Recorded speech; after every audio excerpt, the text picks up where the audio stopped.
Bueno, tanto a Giselle y a Iñaki, agradecerles mucho la posibilidad de escucharles en este espacio y bueno, comenzamos entonces con esta conversación. Bueno, muchas gracias por la invitación y por el espacio a todos. Buenas tardes y bueno, sin más, empiezo con la exposición.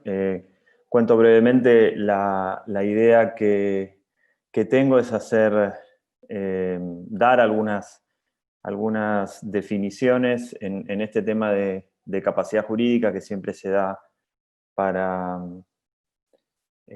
para mucha confusión, mucho debate, y desde ya una aplicación que como derecho deja mucho que desear en nuestro país y en tantos otros. Luego de las definiciones, una breve un pantallazo, digamos, de la situación actual que por lo menos detecto yo y algunas propuestas, si se quiere, para tratar de avanzar en este derecho tan importante y tan olvidado en materia de derechos humanos de las personas con discapacidad. La primera cuestión que me gustaría definir o abordar es a qué llamamos apoyo, y en esto voy a citar el informe de la relatora especial sobre los derechos de las personas con discapacidad, la ex relatora Catalina de Bandas de Naciones Unidas, que dice que apoyo es el acto de prestar ayuda o asistencia a una persona que la requiere para realizar las actividades cotidianas y participar en la sociedad. Los apoyos son una amplia gama de intervenciones que pueden ser formales o informales, y pone la relatora el ejemplo de la asistencia humana, de la asistencia animal, las ayudas para la movilidad, dispositivos técnicos y las tecnologías de apoyo. O sea, en ese sentido, el apoyo es un concepto amplio que básicamente, frente a muchos de los derechos de la Convención de los Derechos de las Personas con Discapacidad, frente a cada uno de esos derechos suele haber un apoyo, por ejemplo, con educación, maestres integradores, con vida independiente en la comunidad, la asistencia personal, en fin, hay muchos apoyos para muchos derechos, y eso es un punto, me parece importante a considerar. Eso por un lado. Otra definición que me parecía importante dar es qué es capacidad jurídica. Y en resumidas cuentas se podría decir que la capacidad jurídica es poder ser titular y ejercer por nosotros mismos todos los derechos en igualdad, que parece una cuestión garantizada para todas las personas, pero no es el caso.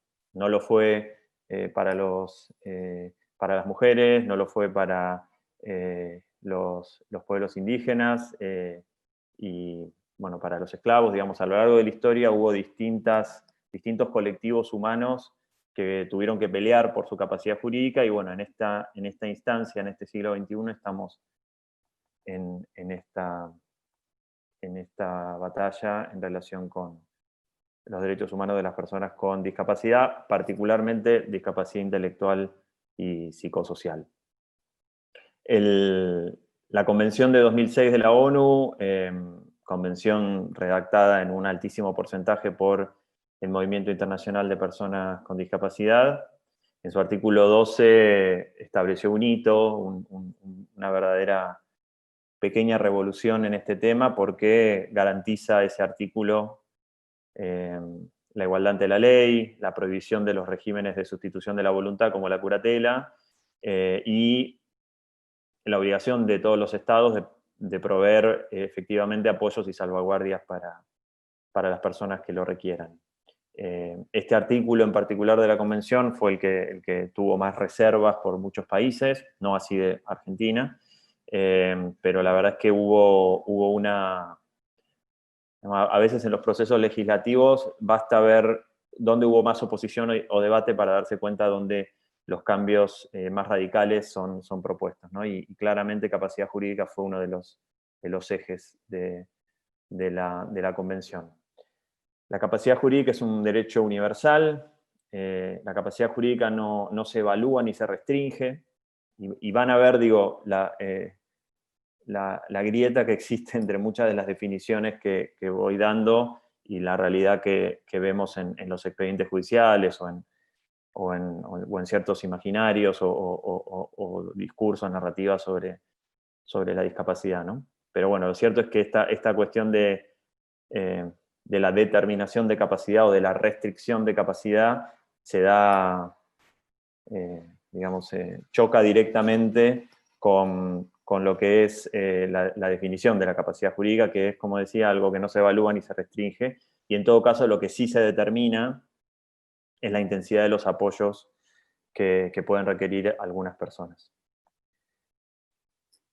Ya entonces definimos apoyo, definimos capacidad jurídica y correspondería hablar ahora de qué es un apoyo para el ejercicio de la capacidad jurídica, que es una, digamos, una especie o un tipo de apoyo particular.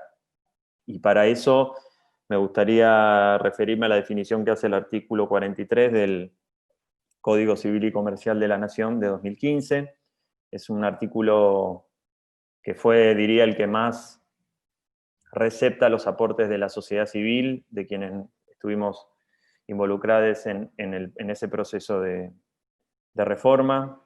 No todo fue tomado, digamos, en el nuevo código, pero algunas cuestiones sí, y el artículo 43 creo que es el que más fielmente representa esta concepción de la capacidad jurídica.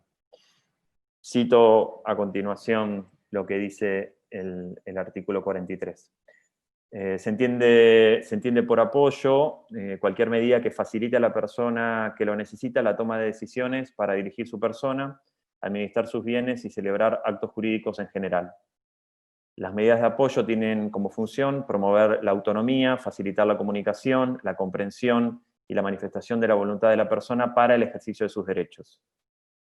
Y bueno, y ahí lo que el artículo permite es que sea la persona quien propone al juez o jueza la designación de una o más personas de su confianza para que le presten ese apoyo. O sea, da vuelta a lo que antes era digamos, un proceso más bien inquisitivo y pasa a dar a la voluntad de la persona un rol preponderante. En otras palabras, ¿qué es un apoyo para el ejercicio de la capacidad jurídica? Un acompañamiento, un asesoramiento, una asistencia. Cuando es judicializado, generalmente se justifica en razón de actos patrimoniales sustanciales. Siempre es parcial, nunca es para todos los actos, para todos los aspectos de la vida civil de una persona, sino para determinados actos. No debe ser sustitutivo, es decir, no debe desplazar a la persona y ponerse a firmar, a hablar, a ejercer derechos, sino que debe en todo caso acompañar, no debe ser concebida como una restricción, sino a lo sumo como un apoyo, como un acompañamiento, una asistencia. Un apoyo para el ejercicio de la capacidad jurídica no es un sinónimo de curatela, no debería imponerse, no debería ser algo que no involucre la voluntad de la persona, y deben priorizarse apoyos que ya funcionan en la vida de la persona o las propias propuestas de apoyo que surjan de un diálogo con la persona en cuestión. Un punto que me gustaría hacer ahora, que me parece importante, es qué derechos no son materia de restricción. Y acá voy a citar una parte de la Observación General 1 del Comité sobre los Derechos de las Personas con Discapacidad de Naciones Unidas. Este comité es el que se encarga de controlar el cumplimiento de la Convención a nivel internacional, comité formado por expertos y expertas con discapacidad. Y en el año 2014 sacó esta observación general 1 sobre capacidad jurídica, que me parece súper interesante, y este párrafo en particular me gusta mucho porque explica con claridad.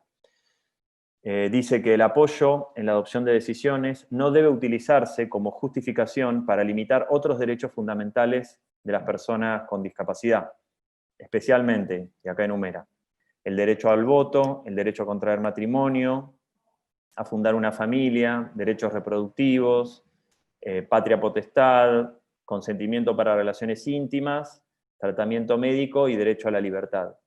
Así que fíjense cómo el comité advierte de cómo los procesos vinculados a la capacidad jurídica, procesos judiciales, muchas veces conllevan para las personas con discapacidad restricciones a derechos fundamentales, y claramente lo establece que no debería ser así. Después hay un documento en el que participé hace unos años, cuando era parte de REDI, que es un poco técnico, es un poco jurídico, pero aborda este tema y otros vinculados a capacidad jurídica, que es un documento que se llama Principios de Interpretación del Modelo de Capacidad Jurídica y del Sistema de Apoyo del Nuevo Código Civil.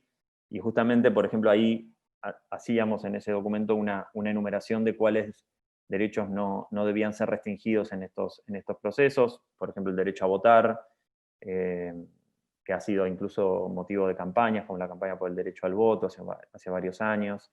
Derecho a nombre, a casarse, a estar en juicio, la responsabilidad parental, en fin, hay muchos derechos que no deberían restringirse en sede judicial.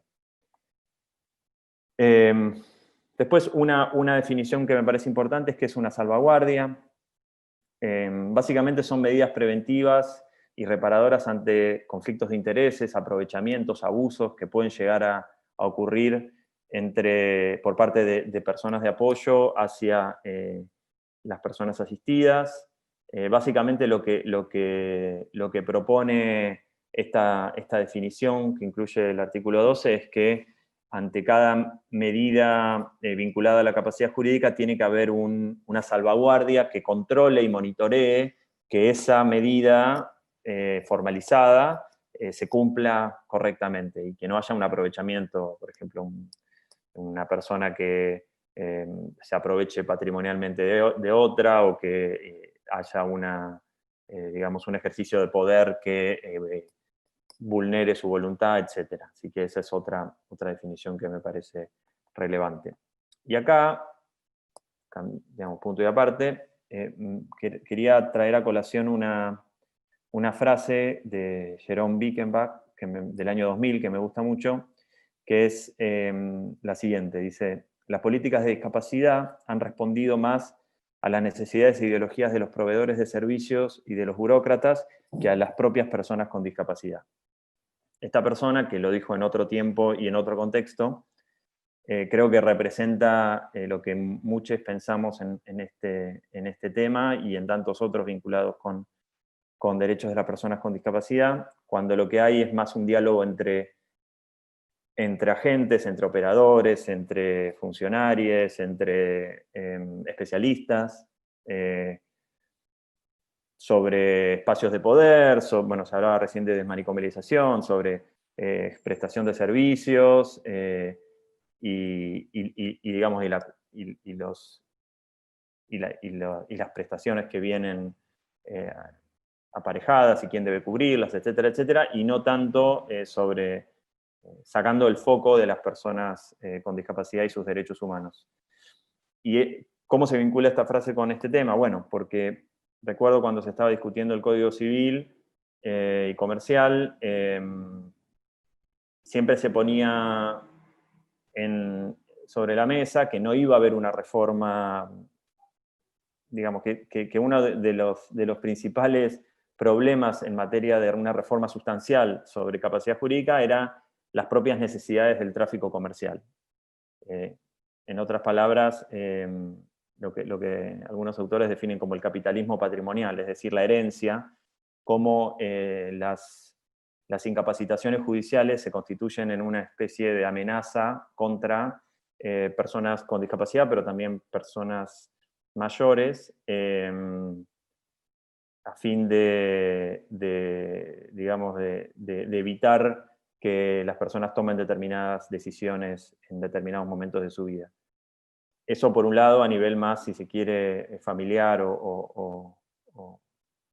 sí, vinculada a la cuestión patrimonial dentro de las familias, pero también lo que vemos es que hay, en los casos donde se inician estos procesos judiciales para acceder a pensiones, también hay otras necesidades que son las de las arcas públicas. Es decir, este tema se vuelve como un filtro para evitar o para restringir de alguna manera el acceso a determinadas prestaciones de seguridad social, obviamente con otras justificaciones, con otros motivos, pero lo cierto es que creo que funciona a modo de filtro, ¿no? Este requisito tan difícil de conseguir, que es ir a un juzgado, atravesar todas las etapas que eso significa en tiempos, recursos, etcétera, cuando el resultado es acceder a una pensión, por ejemplo, nuevamente, atiende más a necesidades de otros y no tanto a las de las personas sujetos de esos procesos. Y también lo que noto es, hablando de necesidades ajenas, hay una necesidad de tranquilizar conciencias con una falsa premisa del rol del curadore, digamos, ¿no? Y digo curadore en parte del viejo sistema, digamos, de la curatela, porque la verdad es que en los hechos hay mucho de la reforma que no se ha plasmado, entonces seguimos hablando de curatela, de normas inferiores al código siguen requiriendo estos procesos, entonces, digo, hablando directamente podemos hablar de curatela directamente, ¿no? Y hay mucha desinformación sobre cuál es el verdadero rol o cuál es el verdadero efecto que tiene en la vida de las personas la designación de un curador. Cuánto protege a la persona o al patrimonio, cuánto tiempo físico se le dedica, cuánta exclusividad hay, ¿no? Porque cuando hablamos de funcionarios y tienen un número muy grande de personas digamos, en su actividad, bueno, es poco lo que se puede dedicar a cada persona con discapacidad. Entonces, digamos, romper ese mito que existe sobre lo que implica la curatela, tanto a nivel familiar como social, es un punto que yo siempre hago, digo, preguntarse por qué estamos iniciando un proceso, ¿no? Y cuál es la fantasía que tenemos de qué va a ser ese curador o curadora en la vida, para mejorar la vida de la persona con discapacidad y que pueda ejercer sus derechos. Y la verdad es que lo que no prolifera es alternativas distintas al régimen sustitutivo de antaño. Acá me gustaría traje citas porque me parece más interesante que escuchar, digamos, cuestiones jurídicas, pero hay en mi trabajo, una vez me topé con un testimonio de una persona con discapacidad que dijo: la curatela para mí es como vivir en libertad condicional toda la vida. Fin de la cita. Y me pareció muy gráfico, ¿no? La sensación que tienen muchas personas sometidas a estos procesos de lo que significa esta espada de Damocles que pende sobre sus cabezas como una amenaza, no sé si familiar, judicial, estatal, de un otro, digamos, que puede determinar, ¿no? La de la libertad condicional me quedó siempre dando vueltas. Y hace poco, ahora estoy acompañando un proceso de un señor y le pedí si se anima a hacer un resumen de su experiencia en su proceso de determinación de capacidad, entre comillas. Y me dijo lo siguiente, y me gustaría también traer su voz acá. Me dijo lo siguiente, para compartir con ustedes, digo, ¿no? Específicamente para este evento. Me dijo: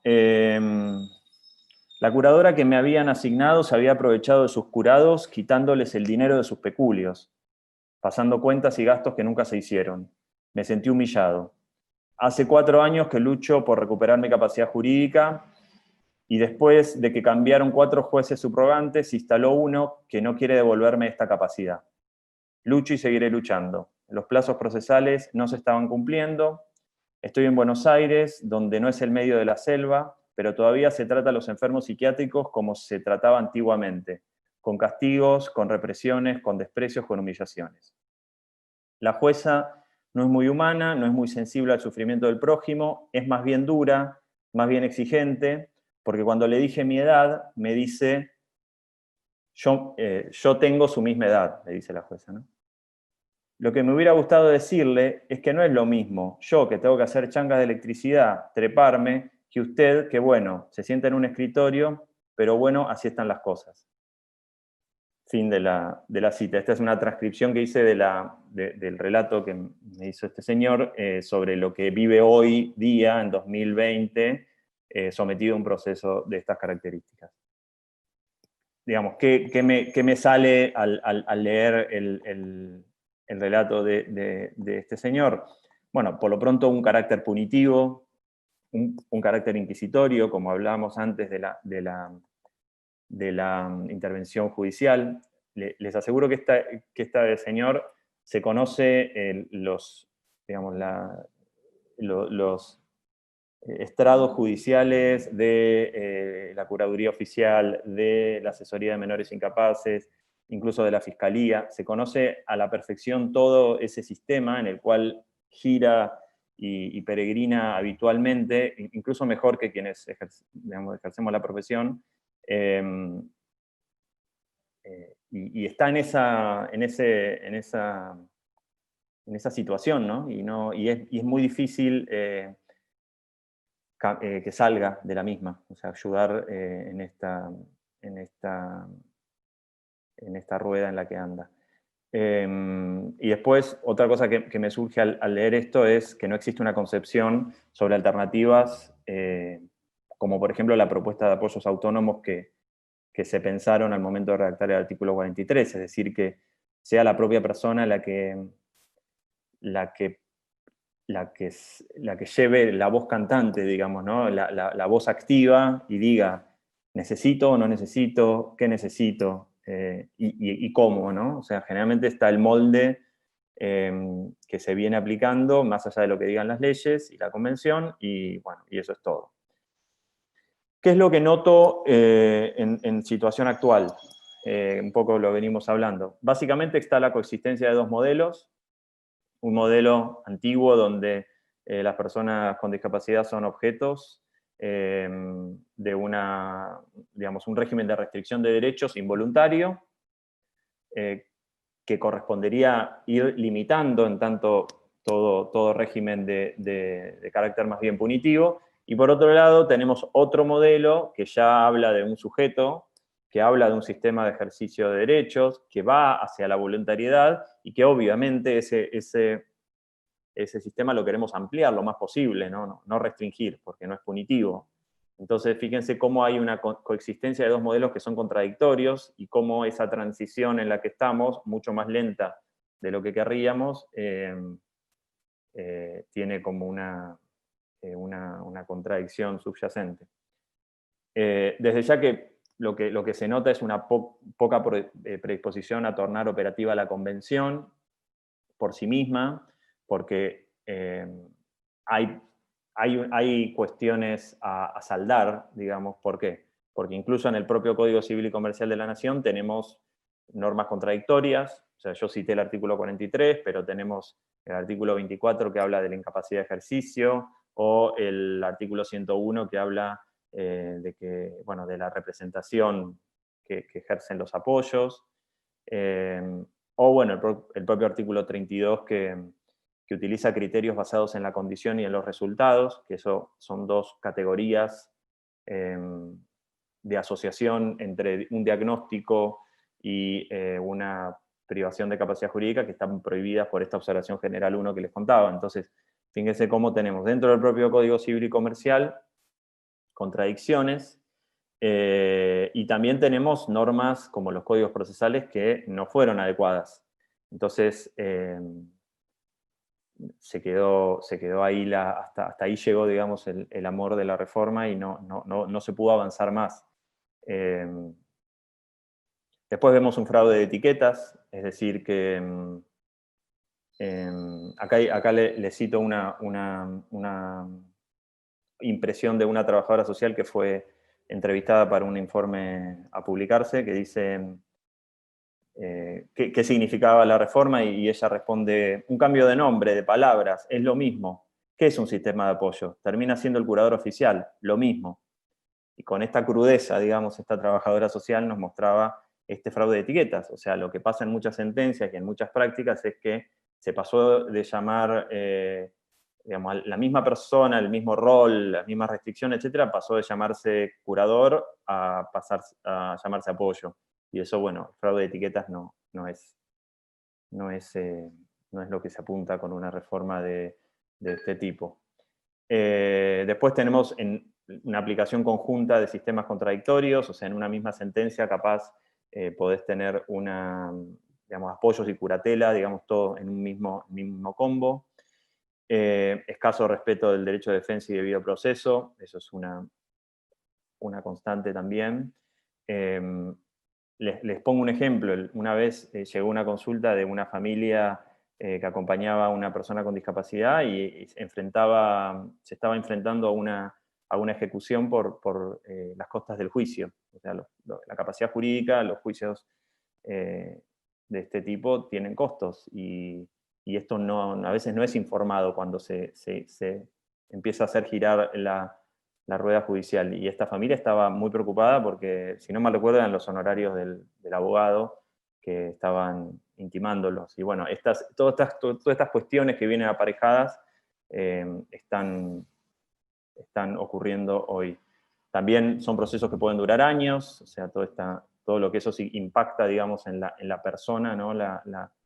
Tener un juicio abierto, digo, a cualquiera de nosotros, tener un juicio pendiente es una preocupación. Imagínense si además de ese juicio está en juego, digamos, tu capacidad, tu salud mental o lo que pienses que se vincula a ese proceso del que a veces conoces muy poco. Después, bueno, desde ya seguimos perpetuando el inicio de causas por motivos injustificados.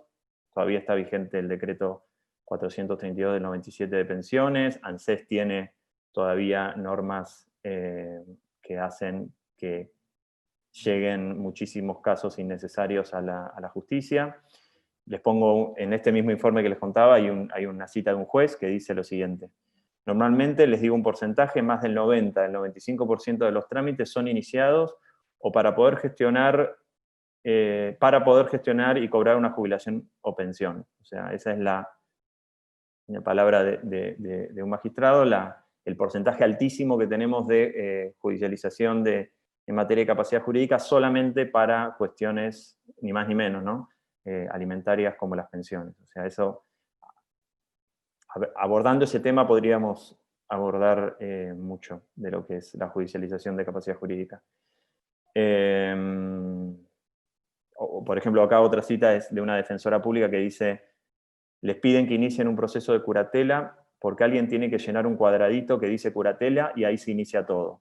Y eso creo que a veces representa la experiencia, ¿no? de muchos que se dispara todo este devenir con alguien que marca en un formulario una opción binaria.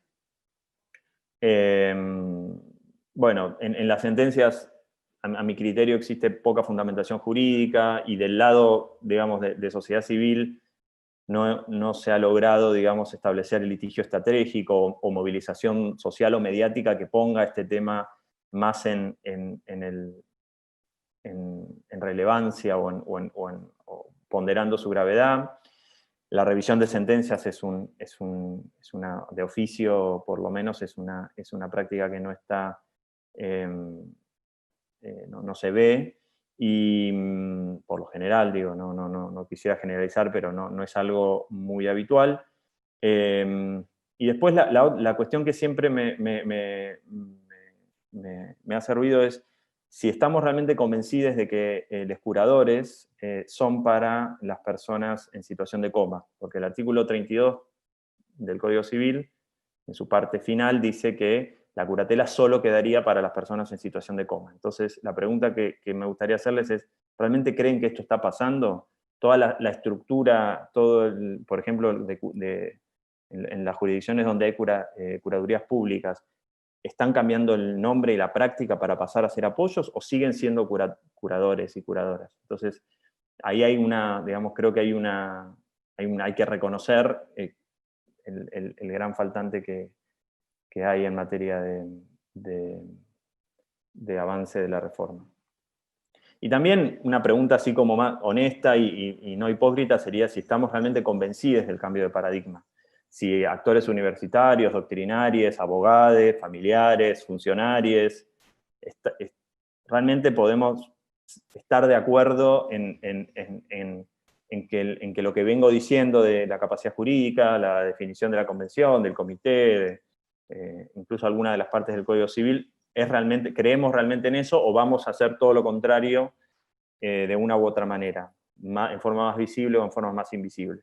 Y creo que hasta que ese debate no se dé y hasta que no haya realmente una convicción de que la vida de las personas no es mejorada, sino que es perjudicada por estos procesos tal y como se están haciendo hasta ahora, bueno, la ley sola no va a poder hacer ese cambio cultural, porque la profecía autocumplida de que alguien no puede, bueno, es como eso, una profecía autocumplida. En la medida en la que sigamos creyendo que determinadas personas por su diagnóstico no pueden, bueno, entonces se va a seguir perpetuando un sistema en el que no pueden.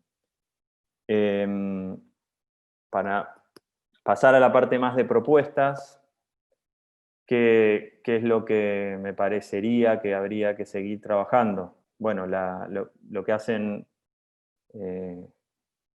los organizadores de este evento en Córdoba y en Entre Ríos, básicamente trabajar por la autonomía de las personas con discapacidad, con familias y con operadores. Vida independiente y en la comunidad es uno de los derechos más importantes, quizá tan importante como capacidad jurídica, y es un punto que tarde o temprano va a generar también una reforma en empoderamiento, digamos, que se va a traducir en los procesos de este tipo, o en un cambio realmente concreto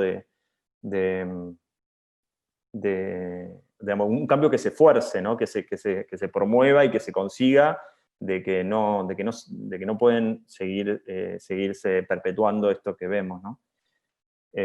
Y hablando de vida independiente de la comunidad, me gustaría compartir algunos datos del censo del año pasado de salud mental. Es un censo de la ley de 2010 que tardó 9 años en hacerse, y que dice lo siguiente, que en el país hay más de 12.000 personas internadas, en 162 instituciones monovalentes, 41 de las cuales son públicas. El 58% de las personas que están hoy institucionalizadas en la Argentina manifestaron tener una vivienda, el 53,6% tienen una obra social, el 28,5%, solo el 28,5% de esas personas firmaron un consentimiento informado, y el promedio de internación es de 8,2 años, y en el sector público de 12,5 años. Entonces, si seguimos con ese nivel de privación de libertad por motivos de discapacidad y salud mental, digamos, mientras ese contexto, mientras esa pata tan importante de la vida de las personas, que es su libertad y su autonomía, esté todavía siendo afectada por un régimen que no se modificó, como mencionaban recién Martín y Lisa, bueno, vamos a seguir teniendo la otra cara de la moneda, que es la capacidad jurídica, también digamos, en la misma línea. Bueno, lo que mencionaban recién, el objetivo de 2020 que va a ser incumplido, y el debate sobre las prácticas involuntarias es algo que nos debemos también en materia de atención de salud mental.